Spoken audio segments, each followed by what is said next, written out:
विठुरायाच्या कानामध्ये मकर कुंडली म्हणजेच मासोळ्या आहेत. तर त्यामागची कथा काय आणि मान्यता काय हे आपण पाहूयात. तर एका कथेनुसार एक मासे पकडणारा भक्त विठ्ठलाला मासे अर्पण करीत असे आणि त्याची भक्ती पाहून विठ्ठलाने त्याच्या माशांना आपल्या कानात स्थान दिलं.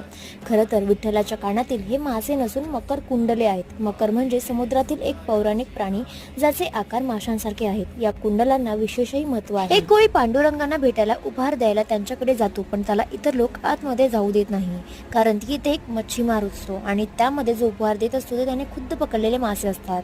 बाकीचे म्हणतात पांडुरंग देव आहेत, त्यांना मासे का देतोय, तर तुला पाप लागेल. आणि तितक्या तिथे पांडुरंग येतो आणि बोलतो की जो तो देतोय ते देऊ देत, तुम्ही त्यांच्याकडे असं बघू नका आणि मला माझ्या भक्तिभावाने जो देतोय ना त्याचे अत्यंत आदर असू देत आणि मनापासून स्वीकार करेल आणि मग ते काही असू द्या. आणि त्याच्यानंतर मग त्यांना हे सगळं समजल्यानंतर त्यांनी आपल्या दोन्ही कानांमध्ये मकर कुंडले जे आहेत ते आपल्या कानामध्ये